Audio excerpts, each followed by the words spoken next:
Eu vou reescrever a frase, o bom filho a casa torna, para o filho a boa casa torna. É possível vir ao Kardec e não ser remetido a lembranças, boas lembranças de 30, 40 anos, quando a gente começou aqui. É emocionante, na verdade. E quando a gente fala em passado, eu insisto, sempre, falo sempre, que nós somos escravos do passado. A gente vive no passado, pelo passado. Não é difícil entender isso, embora haja controvérsias, eu até entendo. Quando a gente fala em reencarnação, objetivamente, nós estamos falando em passado. A pergunta 171 do Livro dos Espíritos, sobre a justiça da reencarnação, a pergunta é: em que se funda o dogma da reencarnação? E a resposta: na justiça de Deus e na revelação, pois incessantemente repetimos: o bom pai deixa sempre aberta a seus filhos uma porta para o arrependimento. Não te diz a razão que seria injusto privar para sempre da felicidade eterna todos aqueles de quem não dependeu o melhorar em si? Não são filhos de Deus todos os homens? Só entre os egoístas se encontram a iniquidade, o ódio implacável e os castigos sem remissão. Então nós estamos nesta vida, é uma oportunidade divina, para que a gente possa refazer laços, refazer situações que não conseguimos cumprir em encarnações passadas. Nós estamos falando de passado. Quando a gente fala em passado, presente e futuro, a única coisa que a gente tem de palpável é o nosso passado. O passado a gente tem ele. Pronto, acabado. O presente, no momento seguinte, já é passado. E o futuro, a Deus pertence. Mas, esse passado, ele está aqui, junto da gente, a cada instante.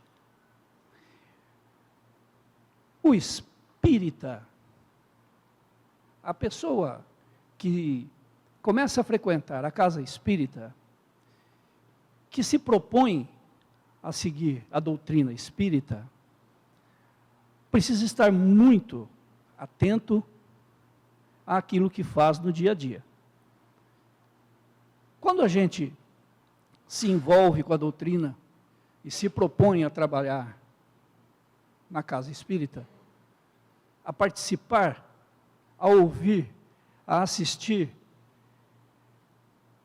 a primeira coisa que se nos ocorre é a melhora íntima. Alguém que comece a frequentar a doutrina, a estudar a doutrina, a participar da doutrina, e não se entende a necessidade, não entende em si a necessidade de melhorar-se, então ele está, nesse momento, tirando um pilar básico daquilo que a doutrina nos ensina. A melhora íntima é uma das razões da casa espírita. E quando a gente fala em melhora íntima, a gente vai lá, uma outra pergunta do Livro dos Espíritos, porque a melhora íntima não é uma coisa tão simples assim. A gente precisa ter alguns critérios, algumas definições, alguns conhecimentos, para que a gente possa tê-los como base de comparação, como base de afirmação, para que a gente possa seguir adiante. Então, na pergunta 919 do Livro dos Espíritos, é dito assim: qual é o meio prático mais eficaz que tem o homem de se melhorar nesta vida e de resistir à atração do mal? E essa resposta é dada por Santo Agostinho. Um sábio da antiguidade vos disse: conhece-te a ti mesmo. E continua: fazei o que eu fazia quando vivi na terra. Ao fim do dia, interrogava minha consciência, passava revista ao que fizera e perguntava a mim mesmo se não me faltara algum dever, se ninguém tivera motivo para de mim se queixar. Foi assim que cheguei a me conhecer e a ver o que em mim precisava de reforma.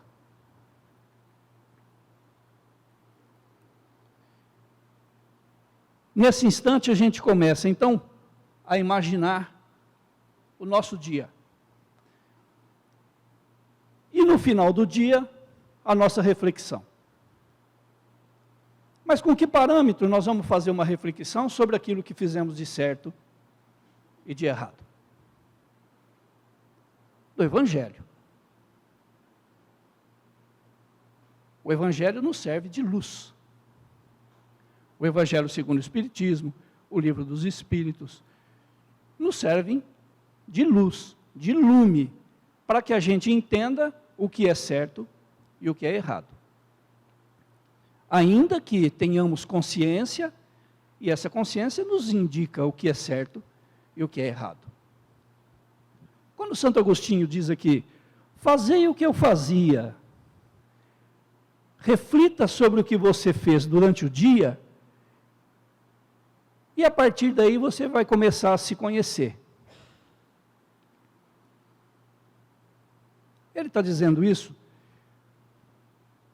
em razão do seguinte: nós temos conosco uma defesa, uma autodefesa, que não nos permite nos expormos, nos mostrarmos como realmente somos perante todos.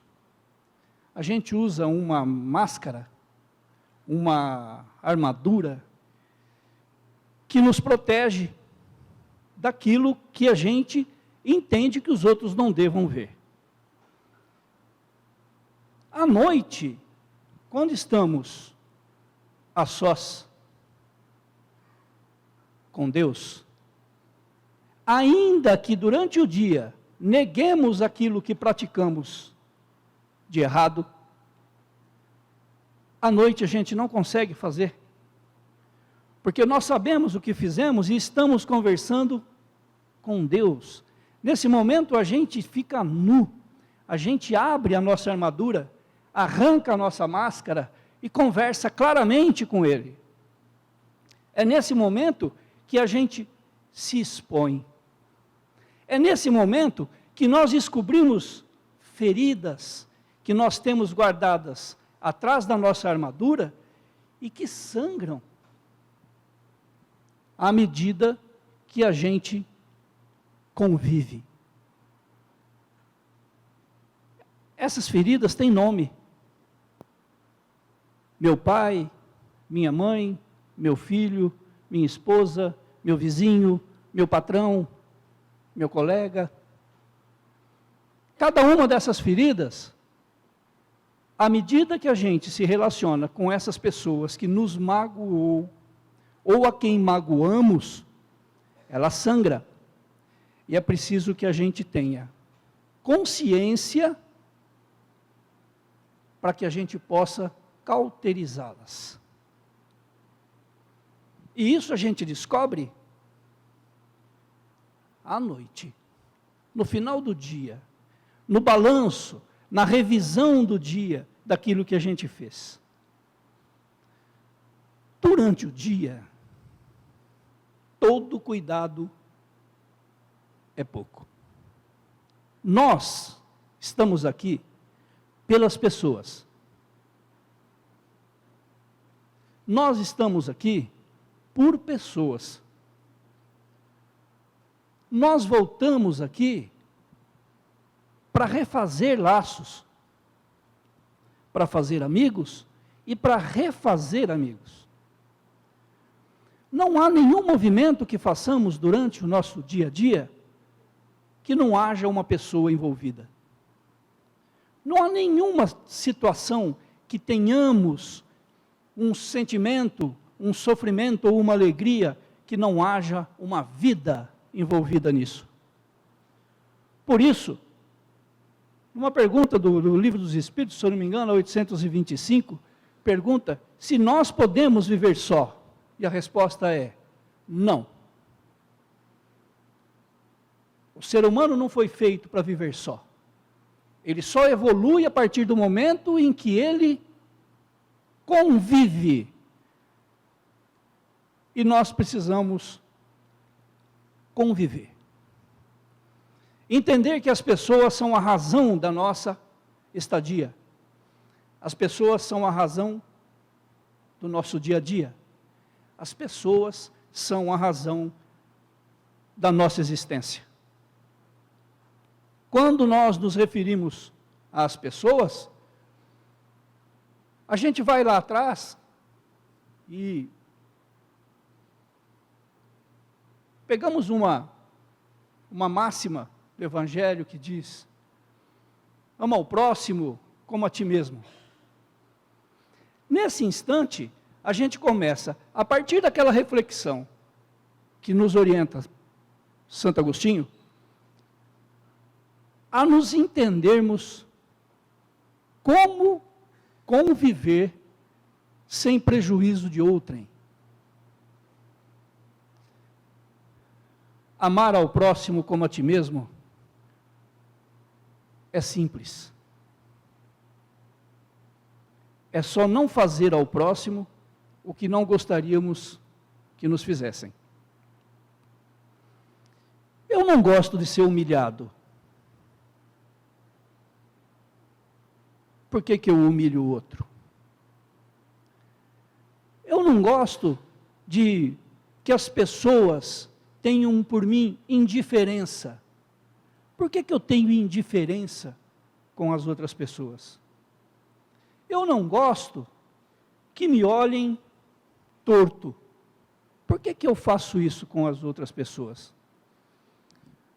O amar ao próximo como a ti mesmo é, começando pelo conheça-te a ti mesmo, quando nós já sabemos o que somos, do que gostamos e do que não gostamos, simples de transferir isso para aquelas pessoas com quem nós convivemos. Não é tão difícil assim, mas é preciso estar sempre vigilante. Orai e vigiai. Vigia, vigia. Sempre que a gente for ter uma atitude, um encontro, alguma situação um pouco mais constrangedora com alguém, é preciso que entendamos o que eu gosto que me façam, para que eu possa agir da mesma forma com a outra pessoa, ou com as outras pessoas. O amar ao próximo como a ti mesmo está inserido, sem nenhum tipo de condição de retorno, ao nosso conheça-te a ti mesmo. É preciso que a gente se conheça, que a gente saiba do que gosta e do que não gosta, do que pode e do que não pode, do que quer e do que não quer. Porque a partir daí, quando nós formos fazer a nossa avaliação diária, nós já sabemos perfeitamente o que é que nós fizemos de errado durante o dia. O errado é possível ser consertado. Mas aí entra uma questão de um sentimento que nós gostamos de tê-lo. Nós temos orgulho de termos orgulho. Quantos já não disseram ou não ouviram, E quantas vezes nós mesmos não dissemos que não leva o desaforo para casa? Comigo é assim, bateu, levou. Eu trato as pessoas como sou tratado. Todas essas questões são questões do nosso dia a dia e que precisam ser revistas. Essa questão que me tratam e eu trato como sou tratado, tem uma historiazinha de um aprendiz de sábio, que andando junto com ele à beira de um rio, o sábio encontrou um escorpião, lutando no barranco para tentar escapar das águas do rio. E virava e mexia, ele estava subindo, a água batia, ele voltava a cair, ele fazia um esforço danado para sair. E o sábio foi lá, tentou pegá-lo para tirá-lo da água, e ele deu o bote. Ele tirou a mão, pegou um galinho, foi lá, foi empurrando, tirou ele lá de dentro. Continuou andando. E o aprendiz disse para ele assim: mestre, deixa eu fazer uma perguntinha. O senhor tentou ajudar o bicho e ele tentou te picar. E o senhor foi lá e ajudou o bicho. E ele respondeu: ele agiu de acordo com o que ele aprendeu, com o instinto que ele tem. Eu, com aquilo que Deus me ensinou.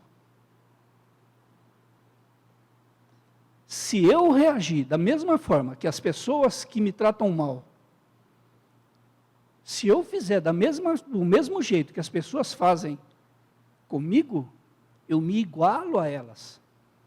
Eu não as ensino e não evoluo. Eu simplesmente fico igual.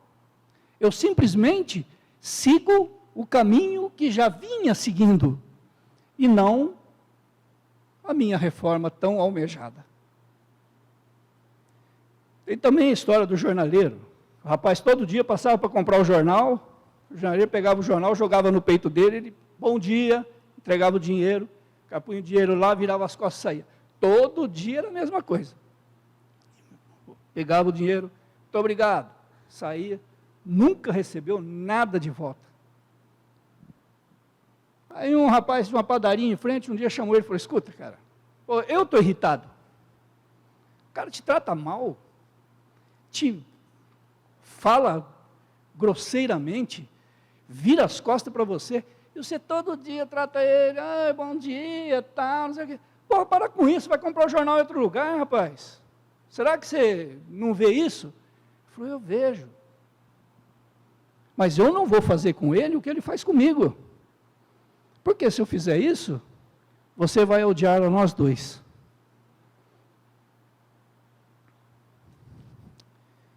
O nosso dia a dia é com as pessoas. O nosso desenvolvimento espiritual, a nossa evolução espiritual está vinculada às pessoas. Nós não conseguimos fazer nada se não for através das pessoas. Como é que eu posso evoluir se eu não tiver um problema a ser resolvido com alguém? Agora, como é que eu evoluo se eu trato esse problema do mesmo jeito que eu tratei a vida toda? E isso a gente pode começar a exercitar em casa.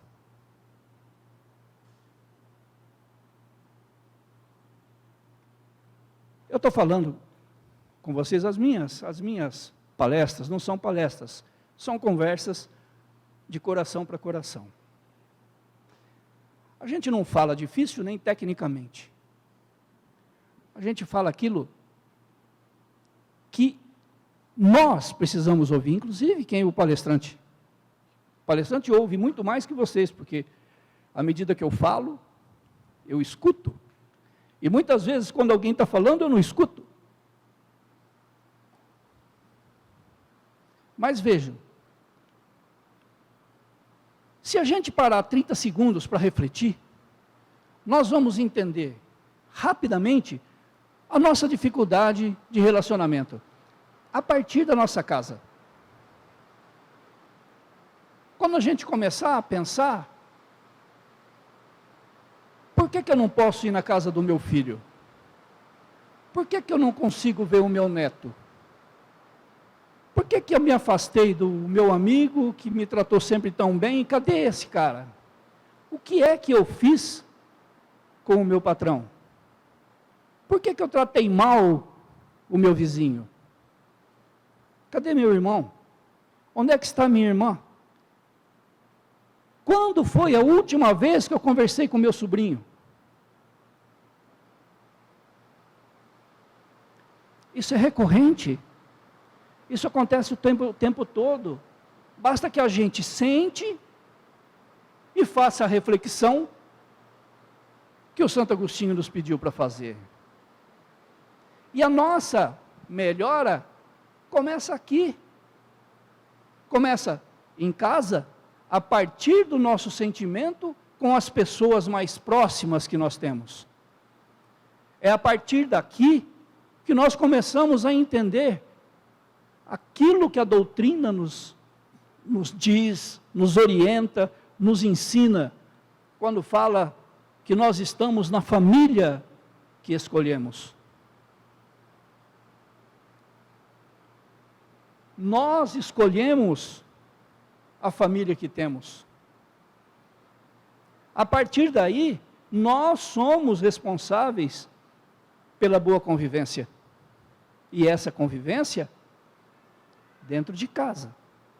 Se eu convivo bem, se eu não tenho problemas em casa, eu levo essa leveza, esse caráter de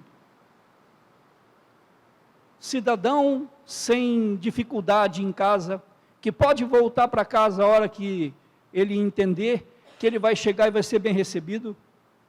Transfiro isso para o lugar onde eu trabalho, para as pessoas com quem converso. Se eu tenho dificuldade em casa, eu transfiro isso para o meu emprego, para os meus amigos, para o racha do sábado, para aqueles com quem eu convivo. A nossa ideia de convivência é egoística.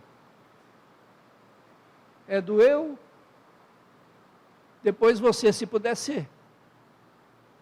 E é a partir desse egoísmo que nós escondemos de todos e até da gente mesmo, que nós temos a dificuldade naquilo que nós precisamos para evoluir. Quando a gente é mau, a gente não consegue falar coisa boa. Quando a gente é bom, a gente não consegue falar coisa ruim. Quando eu penso bem, eu ajo bem. Existe uma página de Mahatma Gandhi, que ele diz o seguinte: cuida dos teus pensamentos, porque eles se transformarão em palavras. Cuide de suas palavras, porque elas se transformarão em ações. Cuida das tuas ações, porque elas se transformarão em hábito. Cuida dos teus hábitos, porque eles se transformarão nos seus valores. E cuide dos seus valores, porque eles determinarão o teu destino. E tudo começa com o pensamento. Tudo começa a partir daquilo que a gente pensa. Eu tenho falado recorrentemente, nas palestras que tenho feito, que a gente precisa inverter uma frase que todo mundo fala isso e não sabe o que está dizendo? Nenhum de nós. Diga-me com quem andas e eu te direi quem és. E não é isso. Aqui, na casa espírita, isso é assim.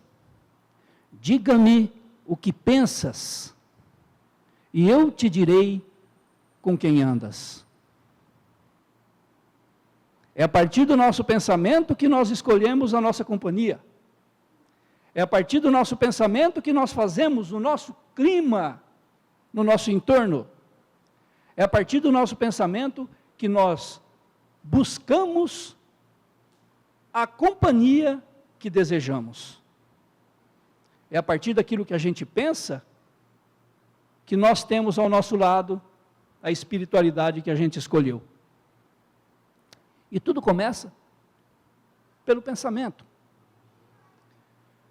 Quando a gente pensa bem, fala bem, trata bem, conduz as coisas com otimismo, busca dar esperança às pessoas, nós estamos sempre muito bem cercados, muito bem orientados, muito bem acompanhados. Quando a gente fala mal, trata mal, é pessimista, invejoso, egoísta, nós nos aproximamos das pessoas da espiritualidade que pensam da mesma forma. Um nos afunda, o outro nos eleva. Quando a gente sai no nosso dia a dia, nós fazemos as nossas escolhas. A gente escolhe o que falar, como agir, o que dizer. E tem a propósito do que o Santo Agostinho disse, olha, um homem lá atrás já vou-lo disse, é o Sócrates. E o Sócrates tem uma passagem que ele fala das 3 peneiras. Eu acho que aqui todo mundo conhece a história das 3 peneiras. Alguém chega no Sócrates e diz, Sócrates, eu preciso te falar uma coisa. Ele diz, calma. Antes de você me falar alguma coisa, vamos passar essa coisa pelas 3 peneiras. Peneira da verdade, da bondade e da necessidade. A primeira peneira é da verdade. O que você vai me falar é verdade? Você viu? Você sentiu a mesma coisa que a pessoa? Você sabe exatamente o que aconteceu? Você presenciou? Não. Então, você não precisa me falar, porque não é verdade. Mas digamos que você soubesse. Vamos fazer a segunda peneira, que é da bondade. O que você vai me contar vai ser bom? Vai fazer com que a pessoa, objeto desse assunto, se favoreça? Vai fazer com que todas as pessoas envolvidas nisso se sintam bem? Não. Então não me conte. Também não passou na segunda peneira. E a última peneira, simples assim, é necessário que você me conte o que você quer me contar? Não. Então não me conte. Pronto. Está encerrado o assunto. Quando nós formos falar alguma coisa para alguém, qualquer coisa, nós podemos fazer a nossa peneira. Eu não vi, então eu não falo. Eu vou contar uma maldade, então não conta. Também não preciso contar, melhor assim. E isso faz parte de um exercício que parece uma brincadeira, mas não é. É um exercício que nós podemos nos habituarmos a fazer, e isso vai nos ajudar no nosso dia a dia. A questão do hábito, Aristóteles dizia assim, nós somos resultados daquilo que cotidianamente praticamos. A excelência de caráter não é um feito, é um hábito. Se eu me habituar a fazer a coisa certa, quando eu menos esperar, eu estou fazendo a coisa certa sem sentir. Se eu me propuser a ser honesto o tempo todo, em qualquer circunstância, num determinado momento, eu vou ser honesto. Porque eu me habituei a ser honesto. Nós somos resultados daquilo que nós praticamos no nosso dia a dia. Não é recorrente, muitas vezes alguém falar que alguém contou e o outro dizer assim, nossa, você vai acreditar nessa... O cara é mentiroso, pô. É um hábito. A mentira é um hábito. Então, no nosso dia a dia, não é difícil a gente se colocar numa posição que nos permita começarmos a evoluirmos como pessoa, como pai, como filho, como amigo, como empregado, como patrão. Não é tão difícil. É que nós precisamos adquirir o hábito disso. Nesse contexto, nós temos uma passagem do Evangelho que eu gosto muito. Está lá em Mateus 6, do 19 ao 24. Jesus diz assim: não acumulem para vocês tesouros na terra, onde a traça e a ferrugem destroem, e onde os ladrões arrombam e furtam. Mas acumulem para vocês tesouros nos céus, onde a traça e a ferrugem não destroem, e onde os ladrões não arrombam nem furtam. Pois onde estiver o seu tesouro, aí também estará o seu coração.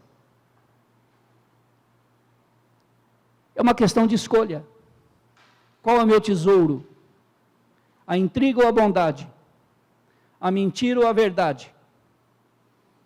O amor ou o ódio? O que é que eu quero? Aquilo que eu escolher, lá estará meu coração. Doce ou amargo? Lá estará meu coração, pulsando ou pulando.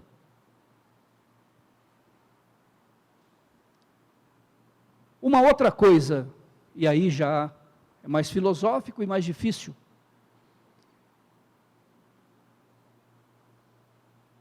O ódio, propriamente, não existe. O que existe é falta de amor. Pensem nisso. Se o meu coração estiver cheio de amor, não há espaço para o ódio. Se o meu coração estiver cheio de gratidão, não há espaço para ressentimento.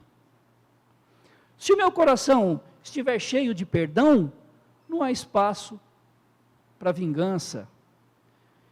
Se o meu coração estiver cheio de compaixão, não há espaço para indiferença. Em cada momento em específico, nós podemos ter isso. Na aproximação de pessoas que sabemos que não nos faz bem, é hora de nos prepararmos para fazer diferente. E mais do que isso, aquelas pessoas em que a gente não conhece e não gosta, nunca viu, mas não gosta, nunca conversou e acha pernóstica, nunca falou com ela e acha prepotente, são essas pessoas que nós precisamos nos aproximar. Porque esse sentimento, ele vem de lá de trás. É esse sentimento, por essa pessoa, um dos motivos pelos quais a gente está aqui. É de refazer laços, é de reaproximar, é de buscar amigos que a gente deixou na nossa caminhada anterior. É preciso então que a gente se entenda como espírita, e mais do que espírita, como cristão, para que a gente possa evoluir, crescer, seguir adiante, naquilo que nos propusemos quando viemos a esta casa. Eu vou encerrar com uma passagem do Chico, que eu achei eu tenho o livro aqui, está no livro O Apóstolo do Século XX. Quem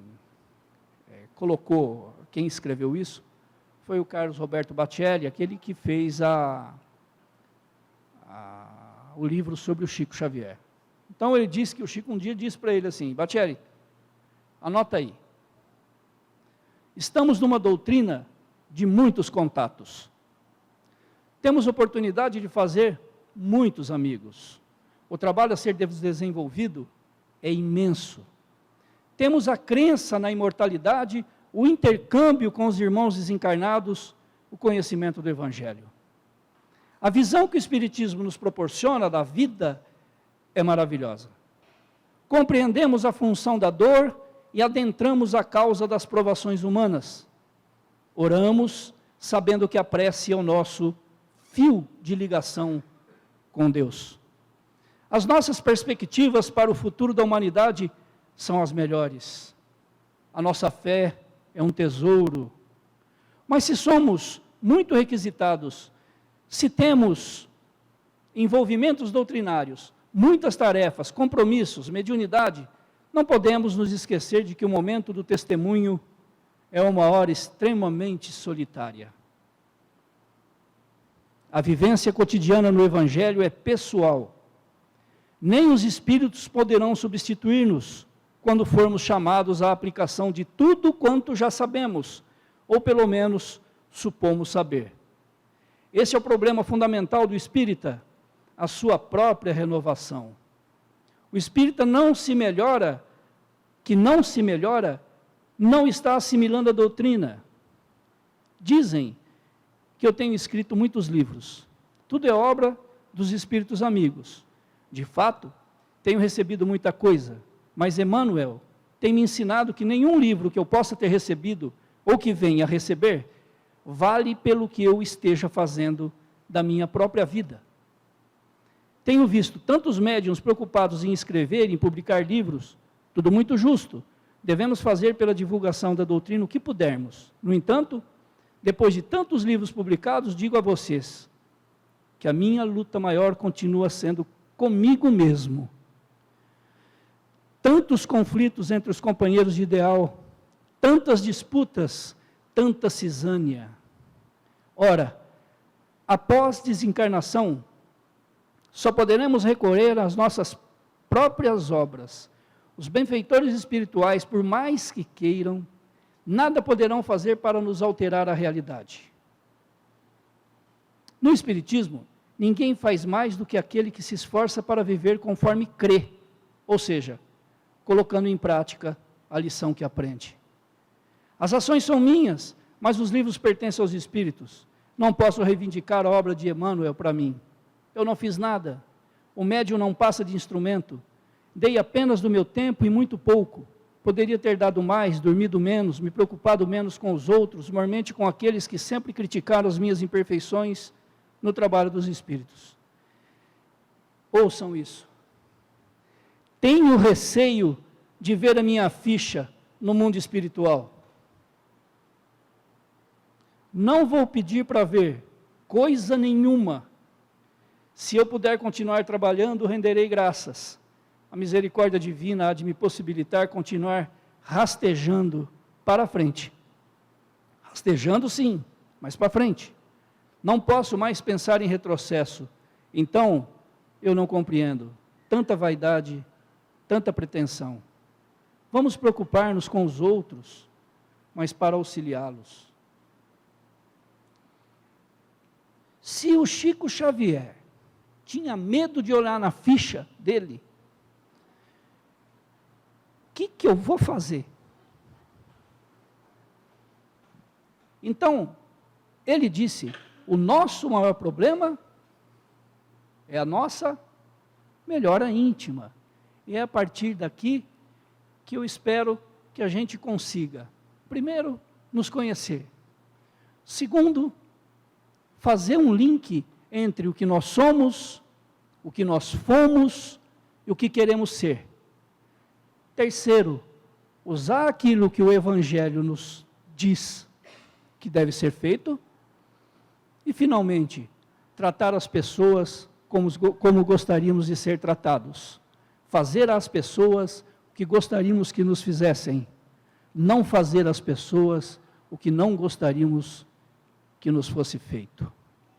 A partir daí, nós estaremos dando um passo, pequeno, mas um passo em direção à nossa reforma. Boa noite, muito obrigado.